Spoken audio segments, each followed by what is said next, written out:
Thank you, Sonia and Josh, for having us. We're excited to be part of the LRVS 2023 regional event in APAC. Martin and I say hello. Hi, greetings to everybody, and likewise, thank you very much.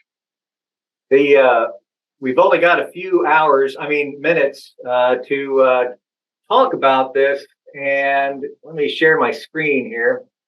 Our presentation, because ICML has published the ICML 55.1 standard and is presenting other documents as part of that standard this summer, we thought it'd be nice to address that in context of training, which is where Martin's expertise is in the APAC region.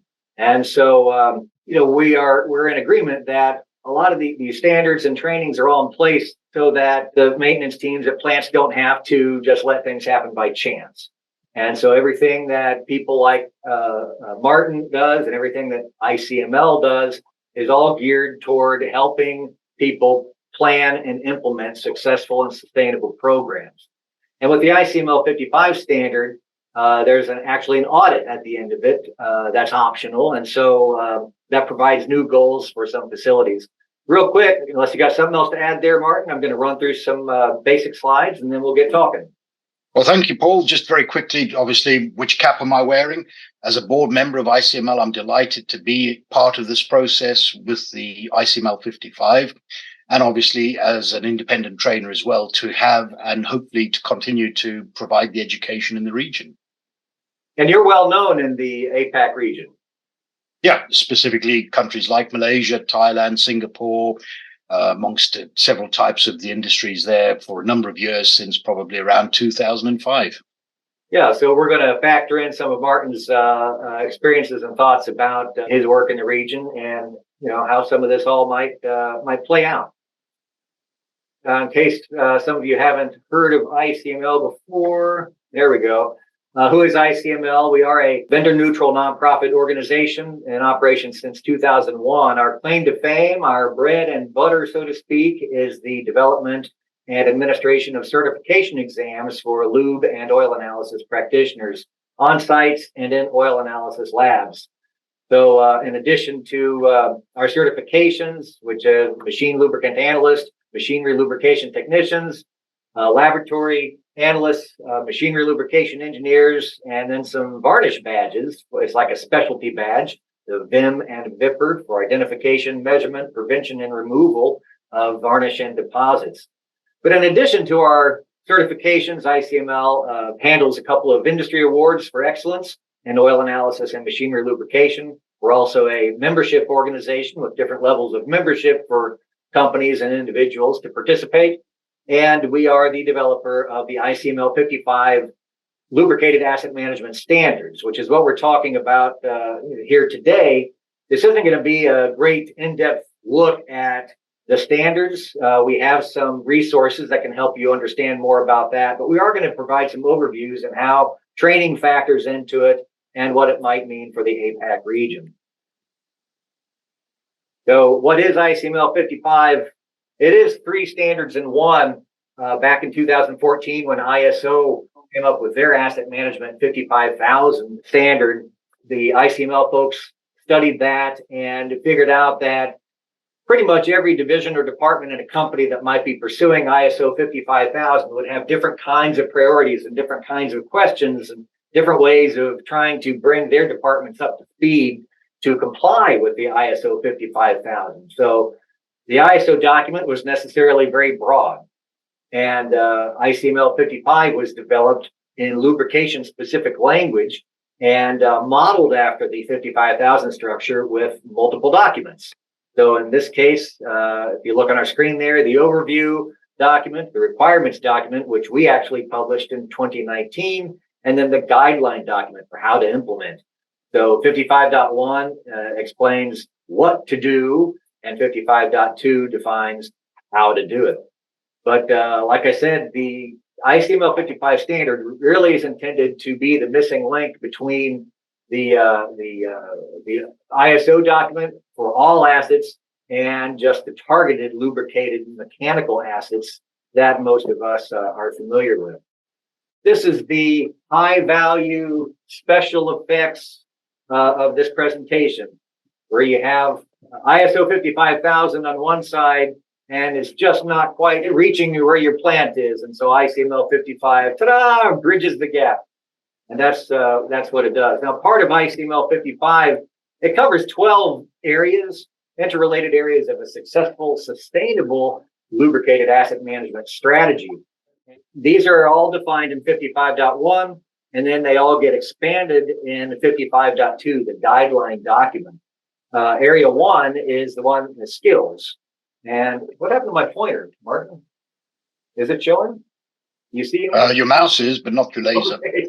Great. Well, we'll just use the mouse then. Area 1, skills. That's where training comes in play. That's the area that deals with personnel and training and certifications. All the other ones here, area 2, machine, deals with design, accessibility, and use of monitoring technology. Area 3 is the lubricant and lubrication design and selection, lubrication schedules and maintenance. In area 4, supports facilities and tools. In area 5, and that's a variety of materials, and this is where storage gets included, like lube room specs. Inspection is about monitoring and access of your systems. Area 7, lubricant analysis, kind of self-explanatory. Troubleshooting is where RCA procedures are addressed. Waste management, that's something that's not addressed much in our other certifications. And so, the MLE, and Martin, you've got this certification. Machinery Lubrication Engineer was developed closely with ICML 55. And so that's the one that's got the body of knowledge broad enough to cover some of these new areas like waste management here, energy conservation here, reclamation and decontamination, that's where end of life cycle stuff gets addressed. And then management is the management of the lube program itself. That's where continuous improvement is addressed. Our main focus here today, of course, is the skills with the training and certifications of personnel.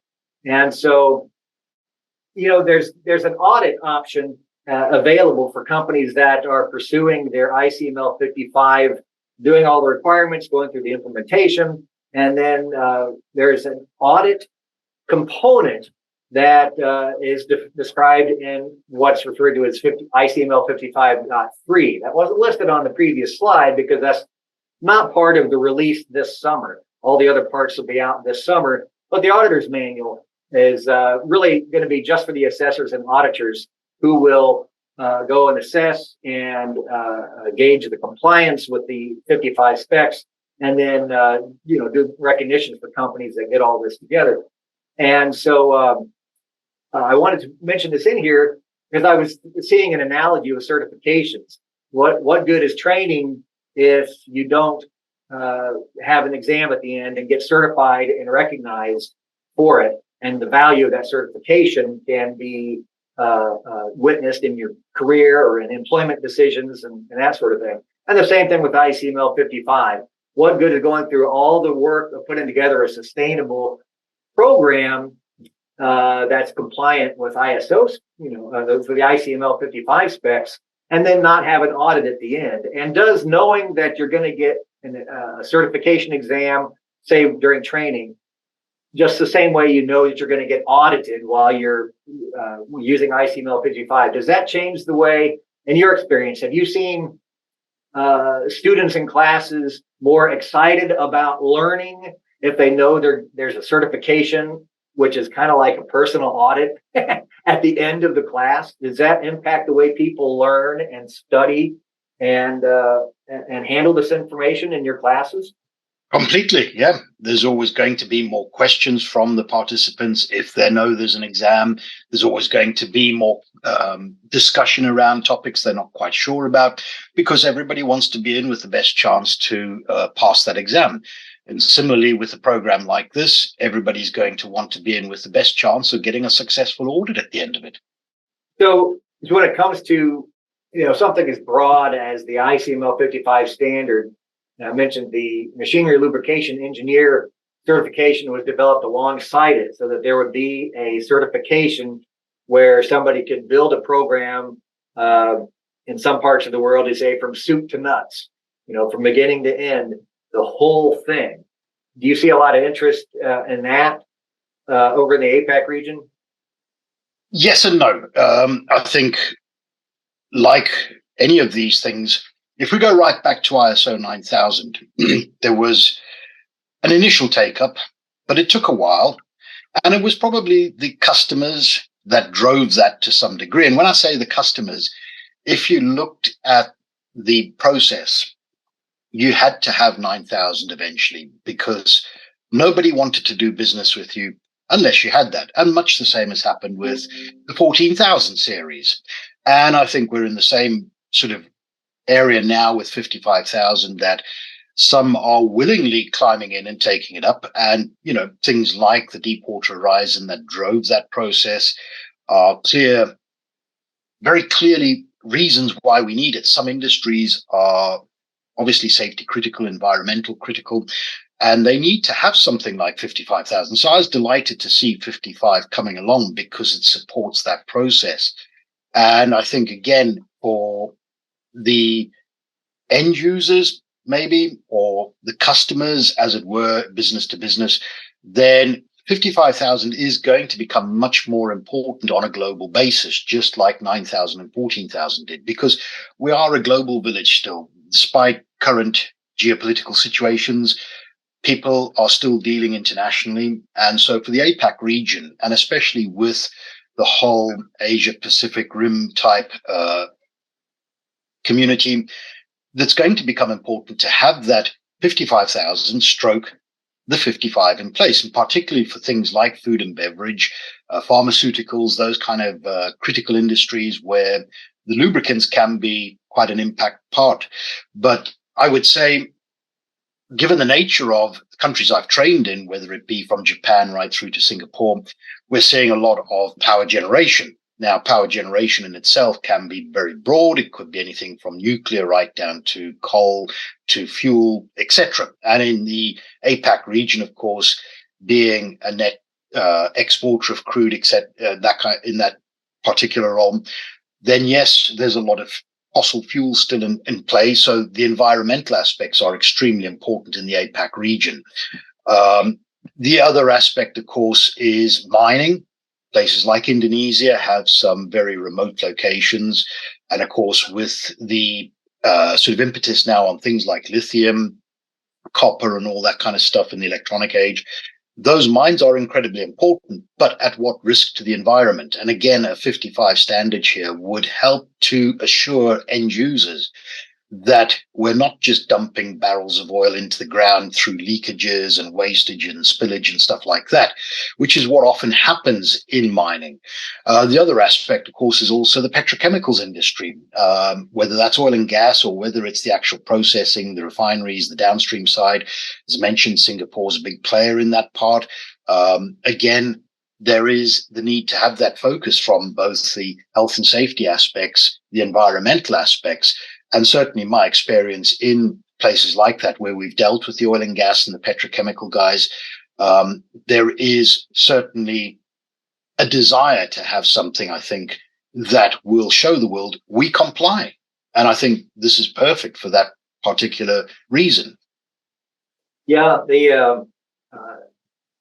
it's been referred to as flying the ICML flag over your facility, in the same way that a company would fly the ISO flag, so to speak. I think there's value there in what you're saying. It's putting your best foot forward, letting people know. And I'm sitting here thinking, well, you could probably implement a successful program that meets all the ICML 55 specs. You can probably go through the audit and everything, even without certified people on staff, as far as, ICML certifications. And in area 1, the training and personnel, I grabbed this. It says, to achieve this objective, the organization shall educate, train, and qualify individuals designated as lubrication program managers or engineers to the body of knowledge set forth by ICML for the machinery lubrication engineer or equivalent. So that does allow a little bit of wiggle room, but obviously, we like to see more MLE, machinery lubrication engineer people out there.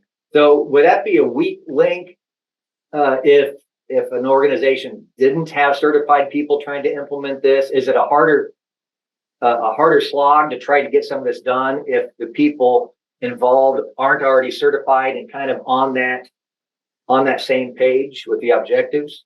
Yeah, having an MLA3 qualification or an MLT2 qualification is only part of the process. As you mentioned earlier, there are aspects there such as the environment, the waste handling, etc., that aren't covered. And so MLE is particularly broad in that regard and would be a better certification to have. So whoever is driving this process within the business for that audit ready setup, MLE is without a doubt absolutely essential. It would be I remember talking to some people at conferences, and before the MLE was even out, and that's been out since middle of 2019. But before that, you'd have MLA 2 and 3 people who would be tasked with, building an entire program from scratch. And I'm sure now are like, well, I wish this ICML 55 and MLE had been in place 5 years ago. It would have been very helpful because they had to kind of stretch the, push the edge of the envelope with their certifications down. Go ahead. I was about to say, I agree. And certainly in some parts of the APAC region, I would come across a number of MLA3 qualified engineers. However, I didn't always see evidence of that in their plants. So they had the qualification, but the implementation hadn't happened. And this was part of the problem, because for some people, it's a career progression collecting those certifications. But at the end of the day, we need to make sure that the organization is behind this 100%, because I understand why these guys will get their qualification, but may be challenged in implementation because senior management isn't on board with it. And that's what we really need here, is senior management to be 100% behind this and driving this. Yes, MLE is absolutely essential, but so is a management that is 100% committed to achieving the goal. So when you talk, I'm assuming you, in addition to doing your trainings and stuff in Singapore, are you available to chat and visit with your students about their situations and such? I'm not sure. We do a lot of this remotely or in person. Yes, over the years, we've visited a number of sites in the region, be it power stations in East Malaysia or been to oil and gas facilities in Indonesia or nuclear power plants in Japan or the docks in Singapore on board an FPSO with one of the big oil companies.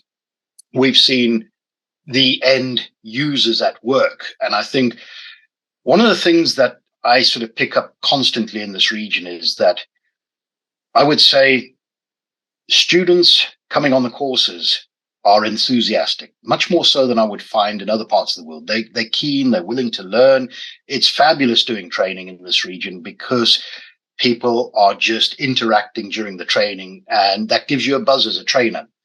However, what we're also finding, of course, is that partly the language issue. These would be more senior engineers attending the courses. So there is that mindset of wanting to learn, getting a qualification, getting a certification, and asking questions, good, solid, sensible questions that come up. And obviously, most of those are able to speak English quite fluently. And that's one of the joys, perhaps, of places like Singapore, Malaysia. English is as strong a second language as it is their first language in many cases, I find. That said, in other parts, Indonesia, for example, English is not so strong. So it does make it a bit more of a challenge. Now, the real challenge, though, is we never really get to meet the lube techs, the guys on the ground with the grease guns. And just like many other parts of the world, that role is still very trivialized. It's still cheap migrant labor. Management particularly will see it like that and just don't see the value in training these people up. And most of them would not speak English anyway. So you would need to have some local training in local languages, very much more focused and more specific. And that makes it more of a challenge for certification as well, because clearly for someone like the ICML to offer that certification in that local language. There's a lot of work and effort involved in translating all those questions in the question bank. So, that is one of perhaps the bigger hurdles, the bigger challenges to face, and trying to bring together the role of the lube tech and the role of the engineer, trying to get them closer to each other, respecting each other's inputs and views, but also making sure that education is happening. Yeah, of course, the whole reason for ICML's existence was to work with that layer of the whole equation. Taking it out the academic arena and into the hands-on. Yeah, right. Other certifications out there for suppliers and distributors and management, but the actual hands-on people who put their hands all over the $1 million machinery are the ones not getting certified and properly addressed and pulled, brought up to speed with everybody else. So if there's still gaps there in some markets like you're describing, then language may be an issue. Some of that sounds like cultural. If the perception is that the hands-on techs still aren't worthy of the training, it's still a weak link in the chain, basically. In fairness, I would say, just to apologize jumping in there, that I think a lot of the guys we would have trained will go back and will ask to use some of the materials so that they can actually do that themselves. And I think that is, again, one of the ways that I see that challenge being overcome is the buy-in from the people themselves, the MLEs, having that willingness to pass that knowledge on down. And that's what we've got to encourage in the process too, that the knowledge has to be shared. It has to be spread, whatever channel that is, whether it's toolbox talks, whether it's, lunchtime sessions or whatever the case may be, the word has to be keep being spread. And that's the thing with any of these successful programs. It's just hammer it in time and time again. Just keep repeating the message till eventually everybody's running with it. That would be, it does. That's how it works. That's how safety worked, didn't it? Keep beating people up for transgressions of safety. Eventually, everybody complies and puts a hard hat on. As long as it's not that old, their beatings will continue till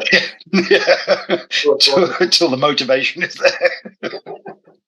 But, so there's, I think we might be running up against our 20 minutes here, and obviously this is a pre-recorded presentation because I forgot to set my watch at the beginning of this.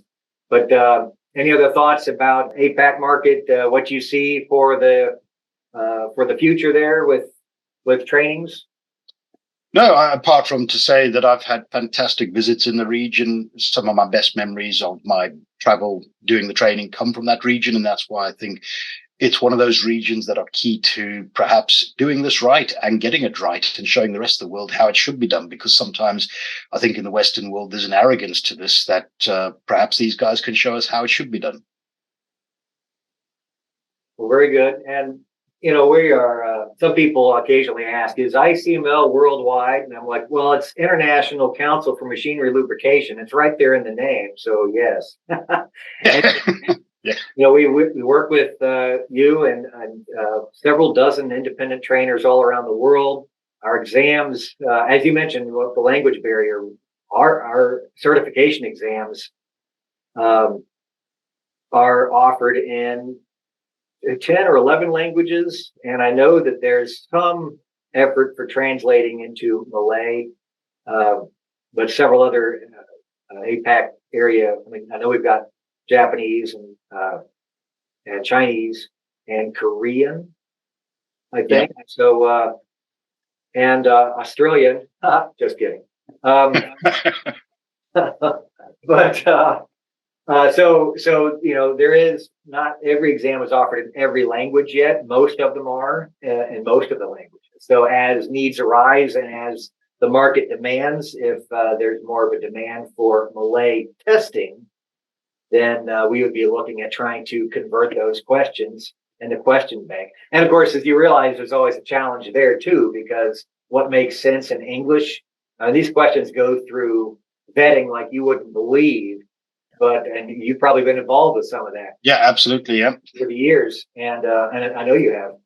And so once you get it to work in English, once it's translated to another language, it might not have the same, it might not present itself the same way to a test taker. And so it's a whole new level of vetting that has to occur. So yeah, it's an ongoing challenge there, but and it's not something you can rely on something like Google Translate to do for you. I've made that mistake once. Never mind, moving on. But just to also raise the point that, as Paul mentioned, the Japanese market, I'm very pleased to say that we've got a partner through our Uptime 101 self-learning process who's translated all our material into Japanese. And along with the ICML questions in Japanese, again, we're hoping to serve the entire region based out of Singapore with the Uptime 101. We've worked extensively with businesses in the region previously and hope to continue to do so in the future. But thank you very much. That is exciting, and hope for some good growth there. Before we wrap up, I want to share my screen again. If anybody is interested in the ICML 55 further, we've got a couple of resources online, a couple of videos out there on YouTube. And in addition to our website, lubecouncil.org, you can go there and see our ICML 55 pages. But out on YouTube, we have a compilation of various trainers and associate members of ICML talking about their experiences with taking exams following training and why it's important to follow up training with exams. Training, of course, is required for most of our certifications, and so we work closely with our independent training partners. But you'll see here in this compilation, right here in the middle is the world famous Martin Williamson. And so go out to YouTube and check out that video. Also, addressing ICML 55, this particular video talks about how to use it, and it focused on 55.1 because that's the document that was published at the time. But everything that you see in this video would apply to 55.2 as well, because 55.2 is the implementation of 55.1. So it all still helps to make sense. And so those are a couple of resources that might be helpful. So we're done here. And I guess the next step is they're going to shut off this video and turn it over to some live Q&A. So thank you again, Martin, for your time and expertise this morning. No problem. And talk to you soon. Thank you.